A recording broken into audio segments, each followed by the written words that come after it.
tambangan itu di zaman sekarang dan masa depan itu masih in banget karena yang sekarang itu namanya adalah nikel, yaitu untuk baterai-baterai dan mobil-mobil listrik. Tapi itu dulu yang bakal saya sampaikan. Silakan untuk teman-teman dan kakak-kakak yang di sini bisa di-share screen dulu materi-materinya. Yang masih ini cocok yang IPS tidak berusaha merasa terini ya, maksudnya mungkin pengetahuan buat kita bersama, mungkin one day akan mencari seseorang yang ada di dunia pertambangan, bisa jadikan, ya enggak? Ya. Betul, soalnya pertambangan itu industri ya, jadi nggak cuma engineer tambang yang bisa masuk ke industri pertambangan. Ini tak udah ada di laptop Ibu gimana ya? Tapi orang hukum, orang ekonomi itu bisa masuk ke industri pertambangan sebetulnya. Oke, jadi acara atau agenda kita pada pagi ini sebetulnya adalah Roadshow ISMC ke-13. ISMC itu adalah acara dari himpunan kami yang singkatannya itu Indonesian Students Mining Competition yang ke-13, seperti itu ya. Terus, apa sih ISMC itu? Jadi ISMC itu intinya ada lomba-lomba tentang pertambangan. Ada yang praktikal, ada yang esai, ada yang bikin paper. Nah, seperti itu dilombakan dan skalanya itu internasional. Ada dari Universitas Malaysia, Singapura itu bakal ikutan lomba dan bersaing bersama teman-teman kampus di Indonesia kayak gitu. Ya, mungkin langsung aja kita masuk ke materinya. Silakan kepada teman-teman saya, silakan. Oke, terima kasih Jopir. Assalamualaikum warahmatullahi wabarakatuh, teman-teman sekalian dan ya dari teman-teman MAN-IC Serpong ya. Nah, perkenalkan nama aku Rinaldi dari Himpunan Mahasiswa Tambang ITB. Nah, di sini aku tuh mau jelasin nih terkait dengan gambaran umum di dunia teknik pertambangan. Nah, yang pertama selayang pandang teknik pertambangan. Nah, mungkin bisa di next dulu dari ini operator. Nah, aku mau nanya nih, kira-kira dari teman-teman sekalian nih, ada yang tahu nggak sih ketika kita mendengar kata pertambangan itu apa sih di benak kepala kalian ya? Kira-kira mendengar kata pertambangan. Ada yang tahu nggak kira-kira? Waduh, rame banget tuh kayaknya.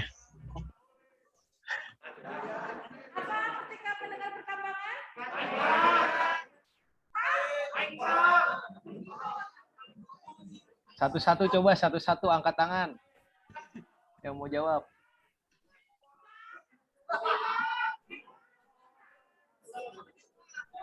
Lingkungan, kerusakan lingkungan katanya gimana dong? Kerusakan lingkungan. Bisa.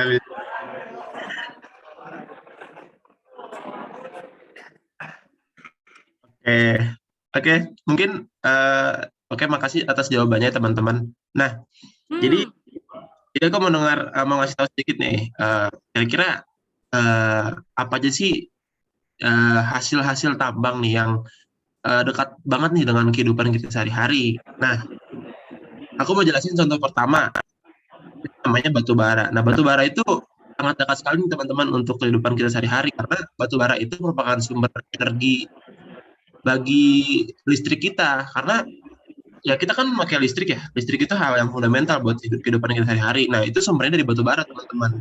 Yang diproses yang didapatkan yang diproses nantinya di PLTU. Seperti itu. Dan batu bara juga bisa digunakan sebagai bahan bakar dalam industri semen, industri baja maupun industri aluminium. Nah, ada yang namanya batu kapur.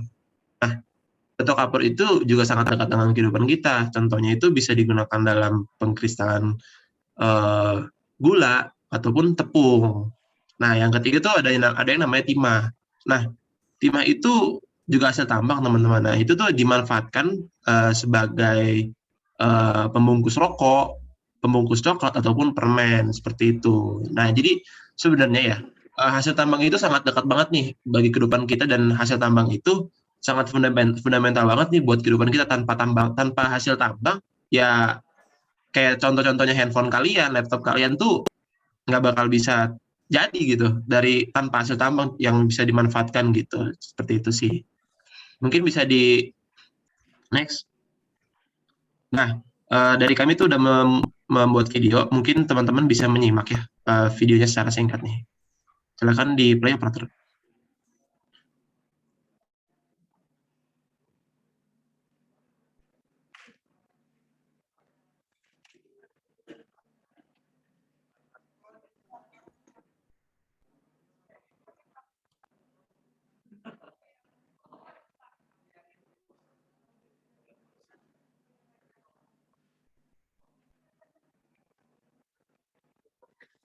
Punten, suaranya nggak masuk ya? Sebentar, diatur dulu lagi biar suaranya masuk. Mohon maaf, teman-teman. Silakan kepada Mas Arsel dibantu lagi biar audionya bisa keluar.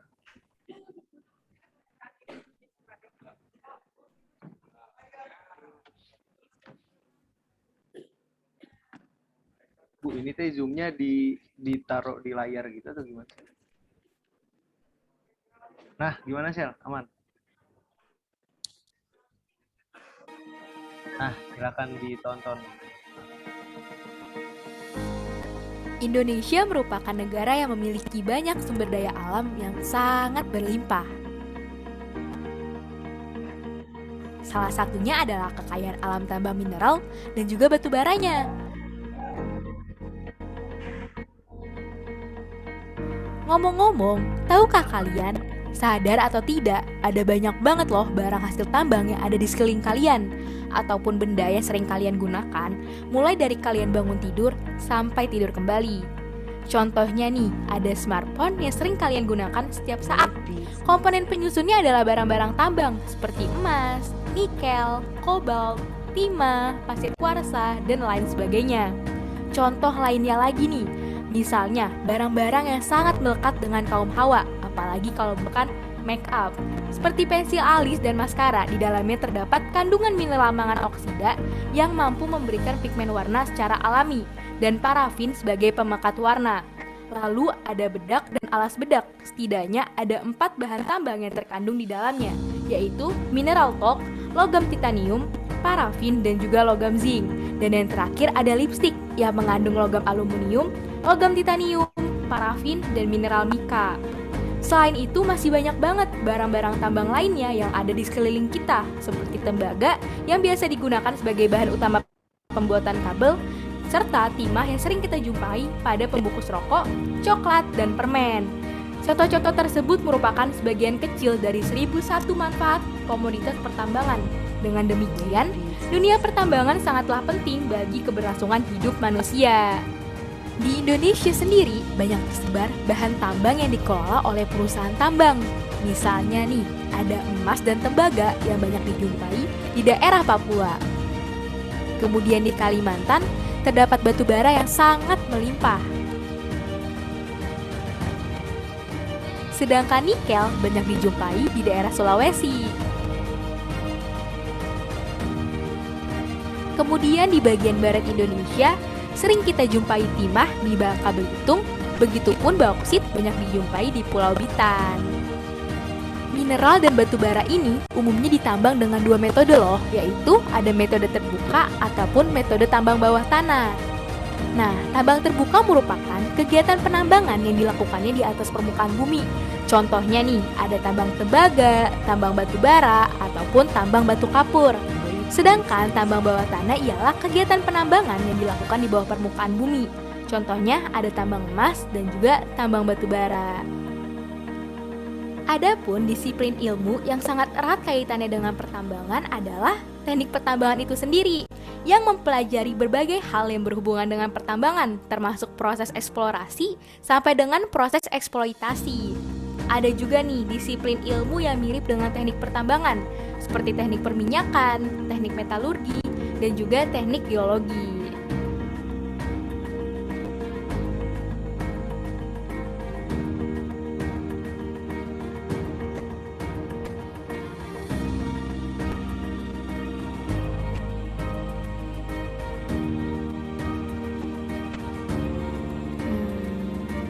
Kira-kira apa ya bedanya dari 4 disiplin ilmu ini? Lalu apa saja ya yang dalam dunia pertambangan? Daripada penasaran, pantengin terus sampai akhir dan temukan jawabannya.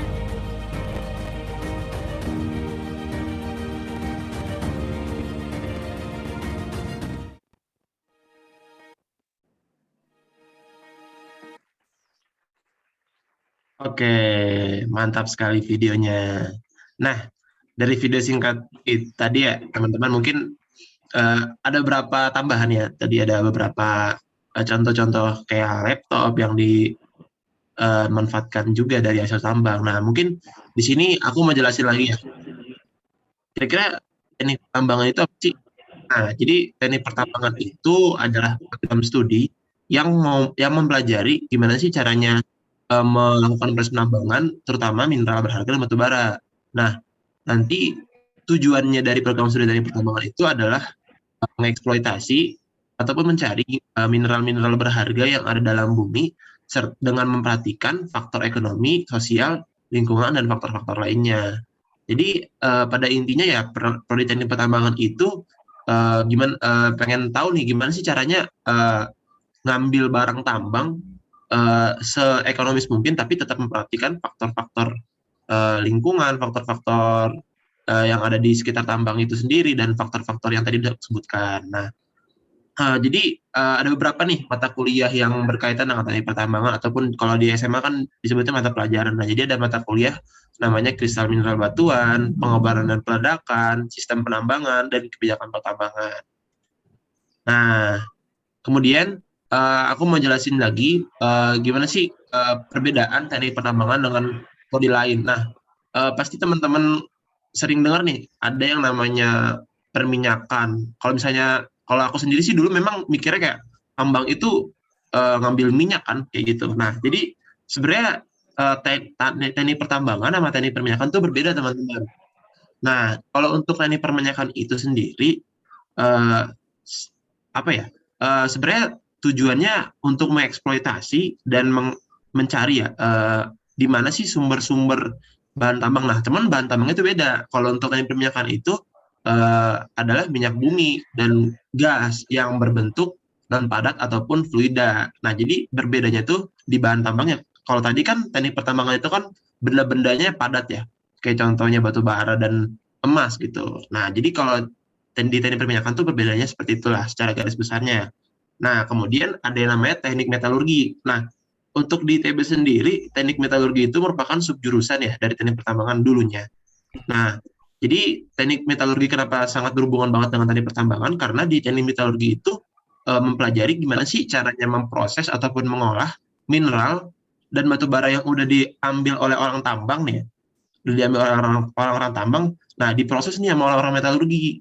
Jadi barang-barang yang bakalan setengah jadi maupun barang-barang jadi dengan harga ataupun nilai yang lebih tinggi gitu. Jadi dijualnya lebih mahal lah intinya. Nah, kemudian ada yang namanya teknik geologi. Nah, kalau teknik geologi itu sebenarnya berkaitan dengan keseluruhan ya, khususnya teknik pertambangan dan perminyakan. Mungkin metalurgi masih belajar lah sedikit-sedikit. Nah, jadi kalau teknik geologi itu ya mungkin dasarnya orang tambang dan minyak lah ya, karena ya pasti teknik orang tambang tuh ke lapangan ya, dan lapangan itu ketemunya batuan, ketemunya juga dengan struktur geologi. Nah, itu jadi orang tambang itu dasarnya harus mengerti ilmu geologi. Jadi teknik geologi itu mempelajari ilmu tentang bumi dengan berbagai aspeknya, termasuk dalamnya adalah batuan, bentuk ataupun struktur dengan hubungan antar batuan serta proses kejadiannya. Seperti itu, teman-teman. Nah, mungkin bisa di next. Nah jadi mungkin teman-teman di sini ada yang belum tahu nih, kira-kira habis lulus dari sarjana prodi teknik pertambangan nih, bisa jadi apa aja sih? Nah, jadi lulusan teknik pertambangan itu nantinya bisa bekerja di berbagai perusahaan pertambangan, menjadi akademisi, bergabung di instansi pemerintah, seperti Kementerian Energi dan Sumber Daya Mineral, ada BUMN, dan sebagainya. Nah, nggak hanya yang disebutkan aku tadi ya, jadi lulusan teknik pertambangan itu juga bisa turun ke lapangan nih. Tapi tidak perlu harus turun ke lapangan, tapi juga harus bisa bekerja sebagai surveyor pertambangan, analis, dan konsultan, seperti itu. Nah, mungkin bisa di-next lagi, operator. Nah ini aku mau bukan perkenalkan ya, mau ngasih tahu ya, ada beberapa tokoh-tokoh lulusan teknik pertambangan khususnya dari ITB nih. Ada yang pertama nih, Bapak Pramono Agung Anung Wibowo. Nah, beliau ini merupakan politikus Indonesia yang menjabat sebagai sekarang ini menjadi Sekretaris Kabinet Indonesia pada Kabinet Kerja Pemerintahan Pak Joko Widodo dan Pak Yusuf Kalla. Nah, kemudian ada Bang Billy Mamrasar. Nah, ini tuh termasuk alumni ITB juga nih. Nah, jadi Bang Billy Mamrasar itu adalah pemuda asal Papua yang kalau teman-teman tahu ada yayasan namanya Yayasan Kitong Bisa yang bergerak dalam pendidikan formal. Nah, Bang Billy ini merupakan salah satu dari 11 staf khusus Presiden Bapak Jokowi untuk periode kedua pada tahun 2019 hingga 2024. Nah, kemudian ada Pak Ika nih namanya. Kalau di ITB disebutnya Pak Ika ya, karena ya ini salah satu dosen ITB juga, namanya Pak Irwandi Arif. Nah, Pak Irwandi Arif ini menjabat sebagai Direktur Independen di Golden Energy and Resources dan juga Komisaris Independen di PT Value Indonesia, PT Indexim Kualindo, serta sebagai Komite Audit di PT Adalat Energi Tbk dan PT Toba Bara Sejahtera. Nah, mungkin bisa di next lagi. Nah, mungkin dari teman-teman yang lain bisa menjelaskan mengenai topik selanjutnya ya. Terima kasih banyak.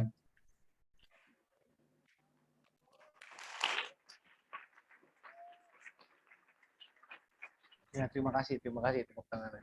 Halo, Des. Ya, masuk Darel, silakan. Oke, ya teman-teman kenalin semua ya. Aku Darel. Gimana Kak Salah Arif? satunya Ada lagi? Ada Bu, sedikit lagi. Tanya jawab? Nanti setelah ini baru kita tanya jawab. Kita habiskan dulu materinya, Oke. baru langsung tanya jawab, biar interaktif. Oke. Ya, silakan Bung Darel. Oke, halo, Des. Masuk. Oke, ya sebelumnya kenalin ya semuanya. Nama aku Darel. Aku juga salah satu mahasiswa Teknik Pertambangan ITB. Ya, aku izin ngejelasin selanjutnya mengenai keilmuan seputar pertambangan. Oke, jadi kan tadi di awal Kak Aris itu udah bilang ya, kalau pertambangan itu tuh sebuah industri di mana bergerak dari hulu ke hilir gitu. Jadi bukan cuman ngambil si ini doang komoditas pertambangan, atau tadi ada temen yang bilang bagian ngerusak lingkungan gitu ya. Jadi industri pertambangan ini tuh dari awal, dari kita mencari tempat atau wilayah yang akan kita jadikan sebagai lokasi penambangan, sampai akhirnya ke akhir apa kita menjual si komoditas itu, bahkan sampai akhirnya kita memperbaiki atau bahasa itu mereklamasi tempat yang udah kita ubah penampakan alamnya biar istilahnya kembali seperti semula sebelum kita eksploitasi kayak gitu. Ya, mungkin next.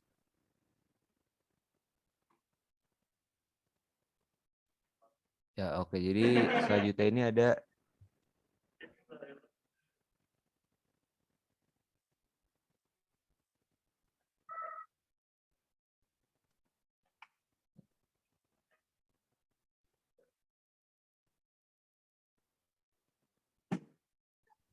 Ya, gimana Darel?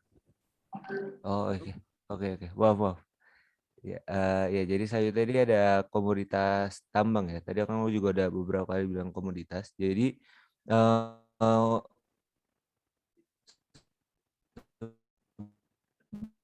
sebenarnya kalau secara garis besar batu-batu ya, kayak kalian mungkin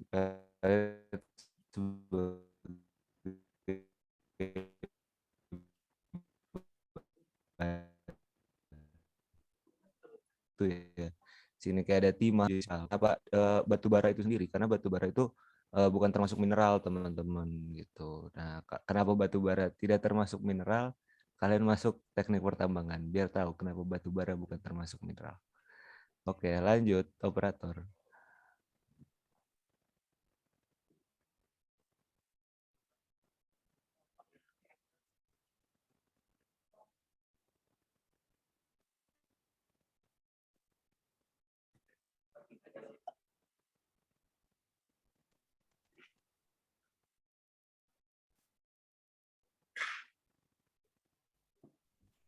Ya, gimana Darel? Koneksinya lagi buruk ya?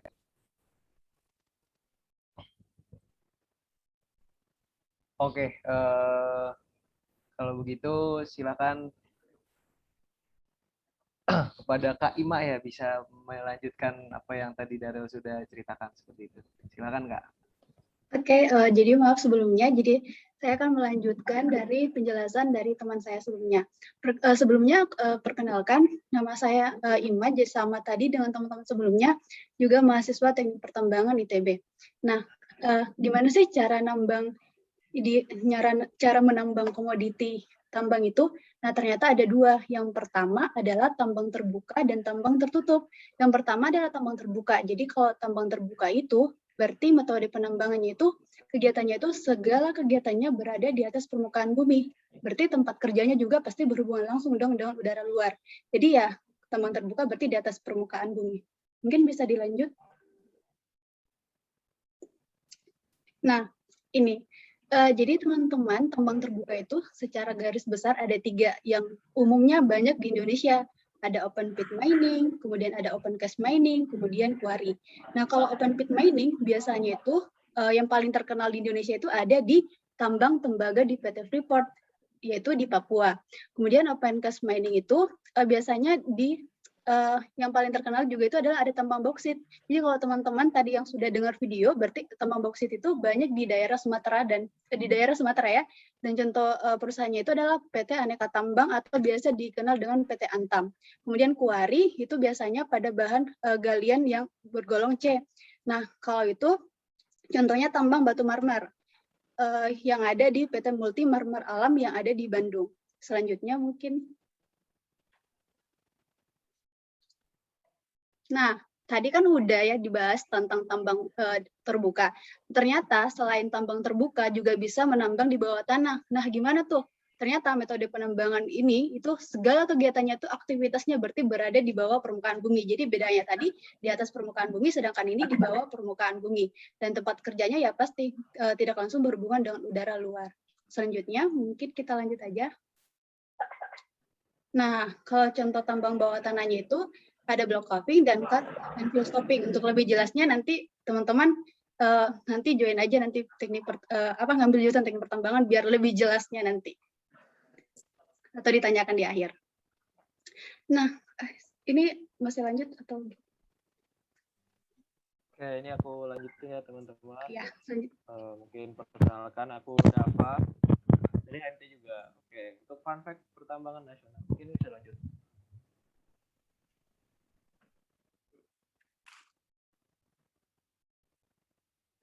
Oke, kalau teman-teman tahu mungkin ya listrik tuh asalnya juga dari batu bara tadi ya kata Bang Rinaldi.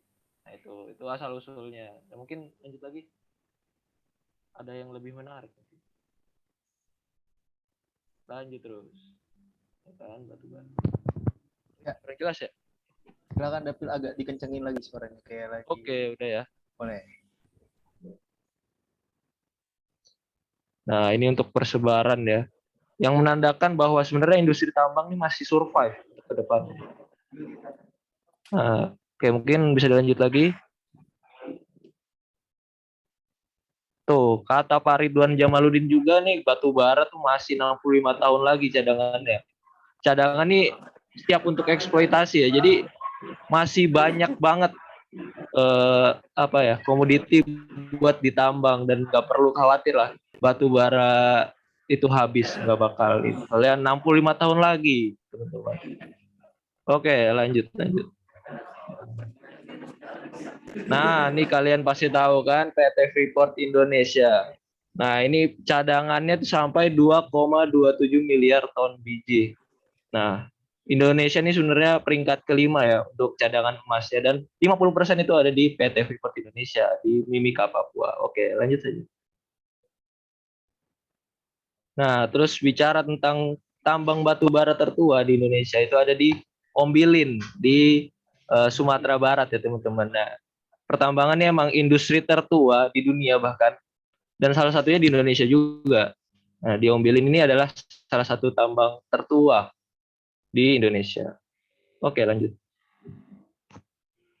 Dan yang kalau teman-teman tahu, ini tuh Bapak Pertambangan Indonesia, yaitu Arif Fredrik Lasut.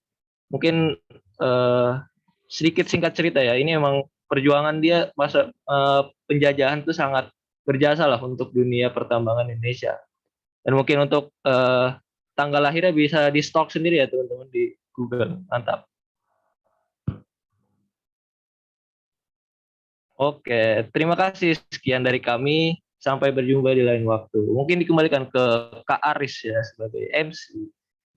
Baik, terima kasih teman-teman semua yang sudah menjelaskan. Lalu kemudian mari kita buka sesi tanya jawab. Kepada kalian bisa bertanya dan insya Allah akan bisa kami jawab. Seperti itu. Silakan.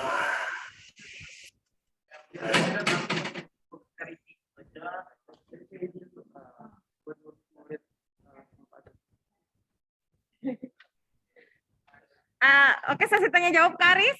Ya, betul. Silakan Bu kalau ada yang Oke, teman-teman dari sini ada yang mau ditanyakan nggak? Perempuan-perempuan apakah pertambangan cocok nggak buat perempuan itu enggak? Boleh siapa-siapa? Enggak, laki-laki juga boleh. Pertanyaannya nggak sih? Kan pertambangan berhubungan dengan apa sih bahan-bahan yang mungkin apakah membahayakan untuk wanita? Siapa boleh tanya? Ayo Guntur, mungkin bisa nanya Guntur.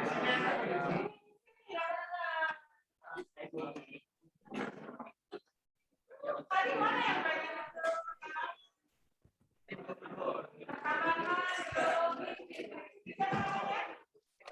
Ini kenapa sih banyak banget pada kecil-kecil ya?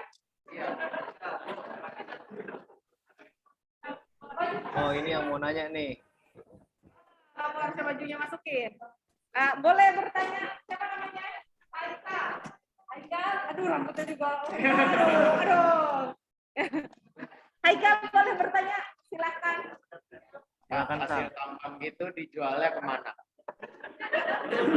Oke. Jangan diketawain teman-teman, itu pertanyaan bagus. Ya, terima kasih kepada terima kasih kepada Faisal. Jadi pertanyaannya adalah barang tambang Karis, saya mau tanya juga Karis. Kalau secara praktek bagi perempuan milih jurusan pertambangan itu apakah cocok nggak ya buat apa yang namanya ya kesehatan sebagai perempuan begitu?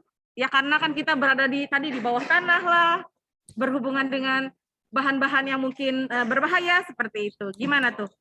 Baik, kita rangkum dulu. Jadi pertanyaan adalah pertama bagaimana barang tambang itu dijual, yang kedua adalah tentang wanita Suaranya kurang keras, Karis.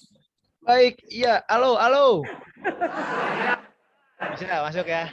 Jadi yang pertama tadi bagaimana barang tambang itu dijual, dan yang kedua adalah tentang wanita di industri pertambangan, bagaimana. Nah, silakan mungkin yang pertama kepada Bang Rinaldi atau yang lain, silakan jika ingin menjawab. Oke, mungkin masuk ya, Pit. Ya, silakan Bang. Oke, pertama aku mau jelasin mengenai barang tambang itu dijualnya kayak gimana ya. Nah, contohnya nih aku menjelasin mengenai batu bara. Nah, jadi batu bara itu dijual tuh nanti bisa dalam bentuk ekspor ataupun dimanfaatkan sendiri nih untuk PLN gitu. Jadi misalnya contoh batu bara untuk pembangkit listrik, nah itu dijual ke PLN nah dengan harga yang udah ditetapkan pemerintah. Nah jadi penentuannya tuh ada contoh penentuannya, nanti si batu bara itu bakal di store lah dari perusahaan-perusahaan Indonesia dan dibeli oleh PLN itu sendiri, karena ada kewajiban dari perusahaan Indonesia itu sendiri untuk memberikan ataupun memberikan hasil batu baranya itu untuk dimanfaatkan oleh PLN. Nah, untuk ke luar negeri sendiri ada namanya ekspor batu bara juga. Nah, karena batu bara Indonesia itu termasuk thermal coal yang banyak dimanfaatkan mungkin di Cina. Nah, itu banyak juga nih di Cina itu yang membeli batu bara, dan biasanya batu bara itu dibawa melalui kapal tongkang, ada kapal-kapal, pokoknya namanya kapal tongkang ataupun vessel yang digunakan untuk mengangkut batu bara sendiri. Nanti untuk transaksinya itu bisa dalam kapal itu sendiri ataupun ya ada berbagai macam transaksi lah yang dilakukan oleh penjual ataupun pembelinya kayak gitu. Mungkin untuk perempuan bisa dijelaskan oleh teman-teman yang lain. Mungkin yang perempuan dari HMT. Oke, halo teman-teman. Kenalin, nama aku Zilvira. Aku dari mahasiswa teknik pertambangan juga. Terus izin menjawab ya untuk pertanyaan mengenai tadi, kalau perempuan di industri pertambangan gimana kayak gitu? Apakah berpengaruh ke kesehatan? Terus emang mungkin visible nggak sih sebagai perempuan kita kerja di dunia pertambangan gitu? Nah itu tuh sebenarnya apalagi di zaman sekarang ya, jadi kita tuh sebenarnya secara gender itu sama aja, cewek cowok tuh sama gitu. Kita bisa mengerjakan hal yang sama kayak gitu. Itu kan sebenarnya hanyalah perspektif zaman dulu ya, kayak mungkin cowok secara tenaga lebih gede gitu, jadinya mungkin di teknik pertambangan lebih banyak dibutuhkan kayak gitu. Nah, namun makin ke sini, semakin seiring perkembangan teknologi, terkadang kayak di Freeport mungkin ya, teman-teman mungkin bisa searching, mungkin di YouTube, mungkin kalau waktu libur gitu, mereka tuh kayak udah menjalankan alat beratnya tuh udah pakai remote control gitu, dan itu yang menjalankan semuanya perempuan, dan nggak masalah juga karena kita pakai kendali jarak jauh. Dan buat teman-teman yang cewek juga, misal aku pengen banget nih di teknik pertambangan tapi aku nggak mau belajar teknik pertambangan, kalian tuh juga bisa gitu kayak belajar misal pakai kayak manajemen, hukum, terus kayak psikolog kayak gitu, itu semua dibutuhkan di pertambangan kayak gitu, karena emang ilmu pertambangan itu kita memperhatikan banyak aspek juga kayak gitu. Jadi buat teman-teman yang cewek terus pengen di pertambangan pun kalian bisa gitu loh kerja di kantornya. Jadi nggak usah khawatir. Baik, seperti itu. Jadi jawabannya untuk 2 pertanyaan tadi. Dan saya izin menambahkan dari pertanyaan pertama. Jadi kalau barang-barang tambang itu tidak diambil terus dijual di toko atau di Indomaret gitu ya. Jadi benar-benar harus langsung ada perusahaan yang emang mau beli. Jadi tambang batu bara itu digali karena udah ada perusahaan listrik yang membutuhkan batu bara. Jadi kayak gitu, langsung jadi prosesnya, nggak dijual dulu di pasar atau di toko gitu. Ya, mungkin bagaimana dari teman-teman MANIC, ada yang kurang atau ingin ditanyakan lagi atau ada tanggapan gitu, Bu? Silakan.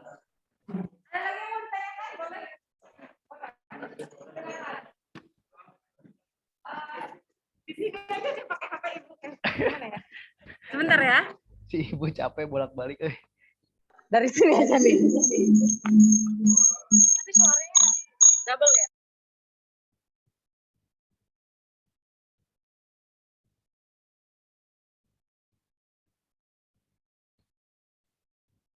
Halo, Akhwat. Assalamualaikum Kak, nama aku Nadia Gaisan. Waalaikumsalam. Aku mau izin nanya. Kan tadi itu tadi kalau mau nambang juga merhatiin aspek lingkungan ya Kak. Nah, untuk pencarian ini ya lahannya gitu. Nah, tadi kan ditunjukin juga tuh di videonya kalau lahan habis ditambang tuh jadi sedemikian rupa gitu bentukannya. Nah, solusinya setelah udah ditambang itu tuh lahan itu bakal jadi kayak gimana sih Kak, diapain gitu? Baik. Terima kasih Nadia pertanyaannya. Ada lagi? Terima kasih Nadia. Benar nih report sudah sampai sebegitunya ya. Ya baik nih. Oke, terima kasih Nadia. Ya, silakan kepada teman-teman dari HFT ITB yang ingin menjawab pertanyaan yang cukup rumit dan sering dipertanyakan ya, masalah pertambangan lingkungan. Ya, silakan. Oke, mungkin aku bisa jawab. Silakan, Bang. Oke, ya, kenalkan lagi nama aku Rinaldi. Nah, terima kasih atas pertanyaannya. Jadi, kegiatan, ada namanya kegiatan reklamasi ataupun pasca tambang yang merupakan salah satu proses kegiatan pertambangan gitu. Nah, jadi dari dari tambang yang udah dibuka tuh yang melingkar seperti itu ya. Misalnya contohnya di Freeport. Nah, nanti ada namanya kegiatan reklamasi. Jadi kegiatan reklamasi itu nanti timbunan ataupun tanah-tanah yang udah digali itu nanti bakal ditimbun lagi ya, ditimbun kembali ke lahan yang udah dibuka itu, tapi dengan memperhatikan kondisi lingkungannya juga. Ini tanah tuh bagus nggak kondisinya? Pokoknya disesuaikan lagi dengan kondisi awalnya. Nanti tanahnya harus disesuaikan juga dengan kesuburannya ataupun dengan kestabilan juga. Entah tiba-tiba kita nimbun kembali lagi, itu tanah tuh longsor kayak gitu. Jadi harusnya harus banyak dipertimbangkan juga adanya kelongsoran itu, adanya kesuburan tanah itu, dan juga faktor misalnya ada juga namanya air asam tambang. Nah, jadi tuh air tambang yang udah air tambang yang masuk ke tambang tuh harus kontrol lagi gimana caranya air-air yang masuk itu bakal dikembalikan ke masyarakat ya, dikembalikan ke sungai misalnya. Itu harus dikontrol juga, harus ada namanya pengolahan juga mengenai air tersebut dan juga ya pokoknya secara singkatnya seperti itulah. Jadi adanya namanya reklamasi dan pasca tambang, dan juga ada juga namanya pembibitan dari pembibitan dari tumbuh-tumbuhan ataupun pohon-pohon yang bakal ditanam kembali ke situ. Jadi sebenarnya tambang itu memperhatikan faktor itu juga, faktor lingkungannya juga. Jadi yang stigma tambang merusak lingkungan itu sebenarnya lebih ke pertambangan tanpa izin sih sebenarnya, karena memang banyak ya pertambangan tanpa izin yang sebenarnya nggak menerapkan good mining practice itu sendiri, seperti teman-teman. Mungkin dari aku kayak gitulah. Mungkin teman-teman yang lain ada yang nambahin gitu. Terima kasih Abang Rina. Ya, terima kasih ya Kak Aris. Ini udah bel. Oke, sudah bel. Iya, terima kasih buat Kak Aris dan teman-teman, Kak Rinaldi, Kak Devi, Kak Zer Hikmah, dan lain-lainnya atas sharingnya. Beri salut.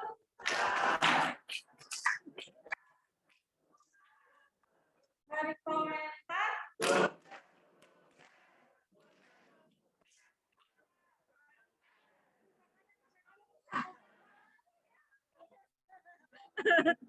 Malum Kak, mereka sudah 1,5 tahun ini daring kan, jadi kurang kompak. Ntar saya ajarin Bu, ntar saya ajarin. Nah, diajarin ya. Memang harus. Nggak ada kakak kelasnya yang ngajarin, karena kakak kelasnya juga sama-sama kena pandemi ya.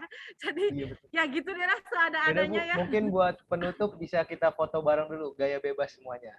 Yang di situ. Oh gitu, oke. Kita screenshot aja. Boleh foto bebas, di situ saja cukup. Ya di situ aja Bu, nggak apa Bu? Ya di situ aja nggak apa-apa Bu.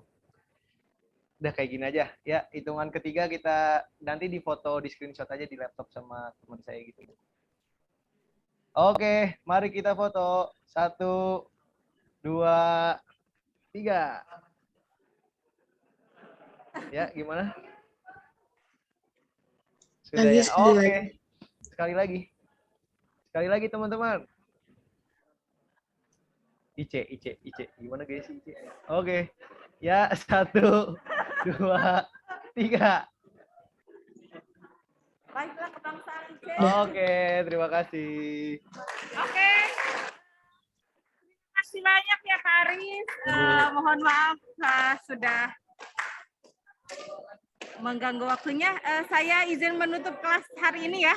Baik Bu. Terima kasih. Saya end meeting, nanti saya kirim video recordnya juga ya. Baik Bu. Ya, baik. Terima kasih banyak Bu. Terima kasih banyak ya Bu.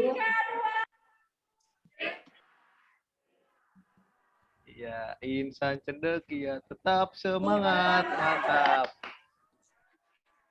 Ya udah, dadah teman-teman. Harus kalau anak saya, oke.